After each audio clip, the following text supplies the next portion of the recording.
किसी की विरोधी बातों को सुनकर, गलत व्यवहारों को देखकर उससे नफरत से नहीं बल्कि एक हल्की मुस्कान के साथ देखो।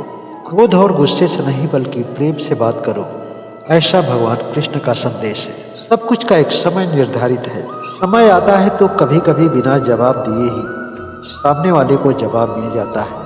पेड़ का अगर पका हुआ फल खाना है तो शीघ्रता नहीं बल्कि सब्र की जरूरत होती है। इसलिए हमेशा धैर्यवान बनो, क्योंकि धैर्य एक बहुत बड़ी पूंजी है, बहुत बड़ी शक्ति है। जीवन में अगर पीछे मुड़कर देखोगे तो तुम्हें अनुभव मिलेगा।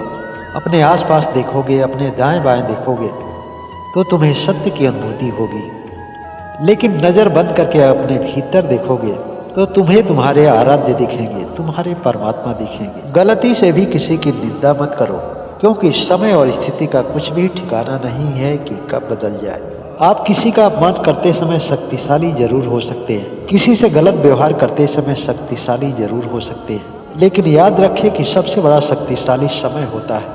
समय किसी के अधीन नहीं है, लेकिन सभी समय के अधीन है। इसलिए किसी की अगर प्रशंसा करना है तो उसमें अधिक सोचने की जरूरत नहीं है, लेकिन किसी की भी बुराई और किसी का भी अपमान सोच समझकर ही करें।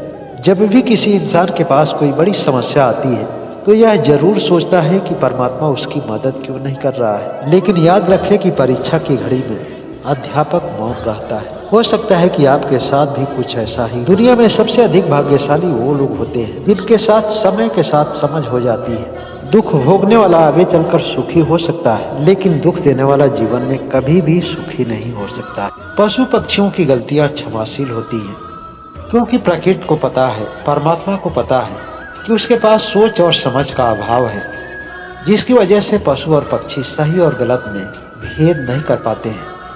धरती पर जन्म लेने वाले सभी जीव जंतुओं की गलतियां एक जैसे जरूर हो सकती है, लेकिन दंड इस बात पर निर्भर करता है कि उसे प्रकृति और ईश्वर के द्वारा जन्म किस जोनी में मिली है।